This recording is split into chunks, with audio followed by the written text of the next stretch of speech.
नमस्कार दोस्तों, मेरे YouTube चैनल पे आपका फिर से स्वागत है। आज हम एक इंटरेस्टिंग टॉपिक के साथ फिर से आपके सामने हाजिर हैं। इजराइल ईरान युद्ध भारत की विदेश नीति के लिए कैसे एक टाइट रोप वॉक है, अर्थात भारत को इस समय विदेश नीति को बहुत ही संभल कर देखने की जरूरत है। तो आइए वीडियो को शुरू करते हैं। आज हम चर्चा करेंगे इजराइल और ईरान के बीच चल रहे युद्ध के कारणों की पड़ताल करेंगे। किस तरह से ईरान आखिर इजराइल ने जो है ईरान पर आखिर हमला क्यों किया। साल 1979 तक कभी एक आपस में दोस्त रहे। इजराइल और ईरान साल 1979 तक एक बहुत ही अच्छे मित्र रहते थे। किस तरह से इनके संबंध जो है आपस में बिगड़े और इजराइल ने जो है ऑपरेशन राइजिंग लाइन शुरू किया ईरान के खिलाफ और एक पूरी तरह से युद्ध यहाँ पे छेड़ दिया है।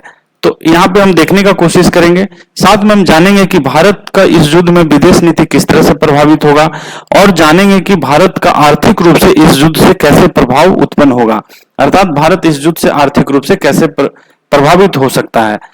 तो देखते हैं एक कैसे बढ़िया दो दोस्त जो है आपस में एक 1979 के बाद बहुत ही गहरे दुश्मन के तौर पर कैसे उभरे हैं। तो सबसे पहले हम जो भी बातें करेंगे वर्ल्ड मैप के थ्रू करेंगे, मैप के दृष्टिकोण से समझने का कोशिश करेंगे।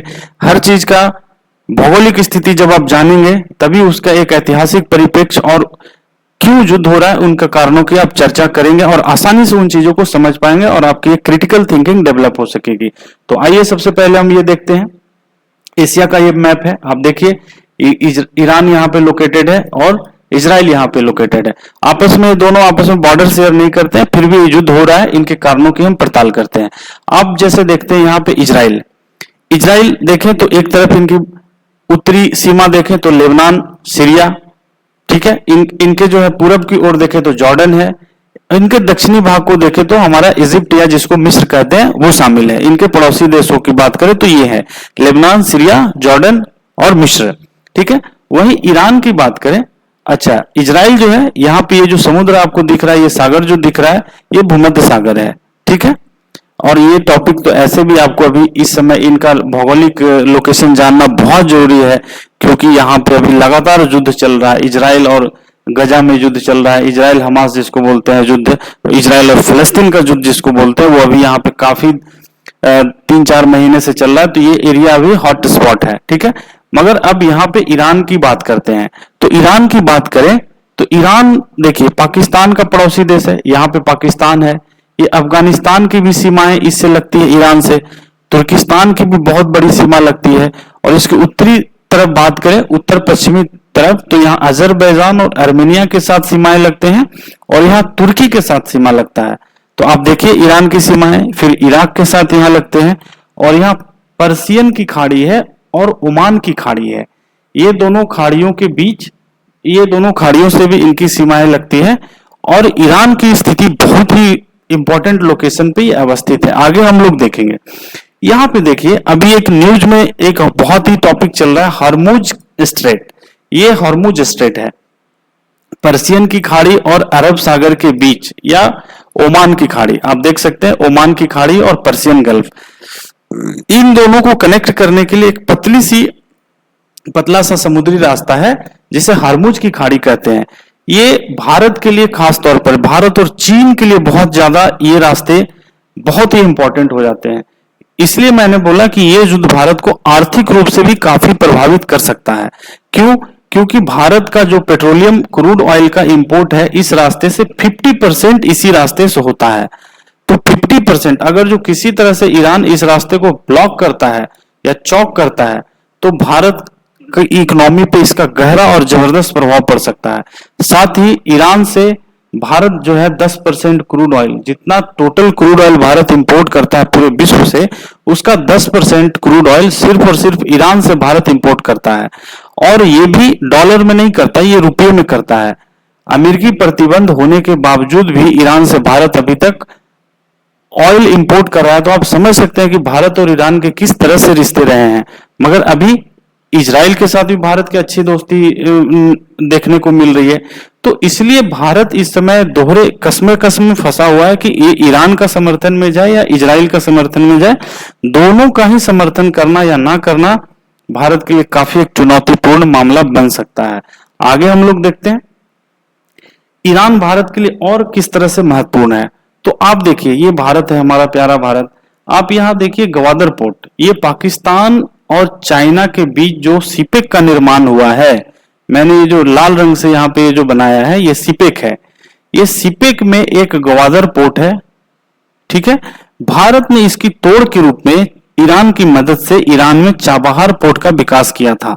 और इस चाबहार पोर्ट की मदद से आप देखिए, चाबहार पोर्ट की मदद से अफगानिस्तान होता हुआ भारत मध्य एशिया है, वहां पर सेंट्रल एशिया में अपना व्यापार को बढ़ाना चाहता है। अगर जो किसी कारण से ईरान के साथ हमारे रिश्ते ठीक नहीं रहते हैं तो ये चाबहार पोर्ट का ऑपरेशन जो है सस्पेंड कर सकता है और हमारे व्यापारिक रिश्ते मध्य एशिया से टूट सकते हैं। और मध्य एशिया पहुंचने के लिए भारत के पास और कोई दूसरा रूट दिखता नहीं है, क्योंकि एक तरफ आप इधर देखें, उत्तर में चाइना है, ये हमारा पीओके है, पाकिस्तान ऑक्युपाइड कश्मीर है, जिसको पाकिस्तान ने गलत तरीके से अपने पास रखा हुआ है। और इस तरफ तो आप पश्चिमी रूप में देखें तो पूरा का पूरा पाकिस्तान जो है बॉर्डर शेयर करता है, तो यहां से हमें रास्ता मिलता नहीं है। तो एकमात्र रास्ता यहां से जो है भारत को चाबहार पोर्ट के थ्रू सेंट्रल एशिया जाने को मिलता है। तो इसलिए ईरान हमारा एक स्ट्रेटेजिक पॉइंट ऑफ व्यू से भी काफी महत्वपूर्ण देश बनता है। दूसरी तरफ आप देखिए यहाँ पे इस मैप में भी देखिए, यहां से चाबहार पोर्ट पहुंचते हैं, चाबहार पोर्ट से ये सीधा सेंट्रल एशिया हम पहुंचते हैं, ठीक है। दूसरी चीज ये है, इसमें जो है अब हम बात करें कि ये युद्ध तो शुरू हो गया, ये युद्ध शुरू होने का कारण इजराइल क्या बताता है। तो इजराइल ऐसा कहना है कि ईरान न्यूक्लियर बम बनाने के काफी करीब है और यह परमाणु बम इजराइल के अस्तित्व के लिए खतरा बन सकता है। इसलिए इजराइल ने अपने देश के अस्तित्व को बचाने के लिए ईरान पे ये हमले किए हैं, ऐसा इजराइल का कहना है। मगर यहाँ पे एक चीज मैं आपको बताना चाहता हूं कि पश्चिमी देशों के यहाँ पे जो है, पश्चिमी देश और अमेरिका के दोहरे चरित्र के विषय भी यहाँ पे उजागर होते हैं। कैसे? ईरान ने वर्ष 1968 में ही परमाणु प्रसार संधि पर हस्ताक्षर किया हुआ है। साफ है कि ईरान परमाणु बम के लिए तकनीक का प्रयोग नहीं कर सकता है। मतलब जो भी देश परमाणु प्रसार संधि पर साइन करते हैं उनके परमाणु संयंत्रों का निगरानी जो है अंतर्राष्ट्रीय परमाणु ऊर्जा एजेंसी द्वारा समय समय पर किया जाता है। और अगर जो ये परमाणु बम बनाने के किसी भी तकनीक पर काम करते हैं तो तत्काल उनकी जानकारी जो है बाकी देशों को दिया जाता है। तो अभी हालिया रिपोर्ट में आईएईए ने अर्थात परमाणु ऊर्जा एजेंसी ने ऐसा कोई रिपोर्ट नहीं बताया है कि ईरान परमाणु बम बना रहा है, ऐसा इन्होंने कोई रिपोर्ट नहीं किया है। फिर भी इजराइल जो है, एक्चुअली इजराइल पश्चिमी देशों का समर्थन धीरे धीरे खोता जा रहा था, क्योंकि ये जो फिलिस्तीन युद्ध में जो है पश्चिमी देश धीरे धीरे इजराइल के खिलाफ होते जा रहे थे। तो इजराइल जो है, नेतन्याहू जो वहां के प्रधानमंत्री, अपनी साख को बचाने के लिए और पॉपुलर होने के लिए दोबारा से यहाँ पे ईरान पे जो है युद्ध एक थोपा है और उसको जो है बहाने के रूप में परमाणु बम का एक बहाना दिया है, मुझे ऐसा लगता है। साथ ही यहाँ पे पश्चिमी देश में अमेरिका का भी एक बहुत बड़ा रोल है। क्या रोल है अमेरिका यहाँ पे? अभी हाल ही में ऐसा न्यूज में आया है, बहुत सा न्यूज में बताया जा रहा है कि इस एरिया को आप देखिए, जो ऑयल प्रोड्यूसिंग एरिया है खासतौर पर यहाँ है, इस एरिया को डीस्टेबलाइज करना चाहता है, जिससे कि भारत, चाइना इत्यादि देश जो ऑयल के लिए इन देशों पर निर्भर हैं वो फिर से अमेरिका पर निर्भर हो और अमेरिका से ऑयल खरीदे। ऐसी चर्चाएं जब प्रधानमंत्री मोदी ने अमेरिका का दौरा किया था तो उस समय भी डोनाल्ड ट्रंप ने जो प्रधानमंत्री पर दबाव बनाने का कोशिश किया था कि अमेरिकी क्रूड ऑयल का इंपोर्ट इंडिया करे। तो ये भी एक बहुत ही बड़ा चैलेंज है, ये भी एक इसमें गेम हो सकता है। और अमेरिका तो जब भी चाहता है, जिस देश को भी डीस्टेबलाइज करना चाहता है, वहां पे जाके वो कोई ना कोई बहाना करके हमले करता है। आप देखिए 2003 का इराक पे हमला, सद्दाम हुसैन को वहां से सत्ता से उखाड़ने के लिए उनको फांसी की सजा दिलाया गया। और रीजन क्या दिया गया था? इसी तरह की एक रीजन दिया गया था कि इस जो इराक है वो मास डिस्ट्रक्टिंग हथियार तैयार कर रहा है, अर्थात बहुत बड़े पैमाने पर मानवता को क्षति पहुंचाने वाले हथियार बना रहे हैं। और अमेरिका ने पूरी तरह से इराक को बर्बाद किया, मगर बाद में ऐसा कोई हथियार दुनिया के सामने दिखाया नहीं जा सका।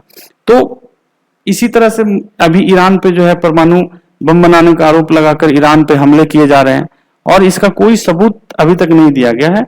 साथ ही आईएईए ने भी इस चीज की कोई हामी नहीं भरी है। आईएईए ने ईरान के परमाणु संयंत्रों का दौरा भी किया है, मगर इस तरह का कोई रिपोर्ट नहीं दिया है।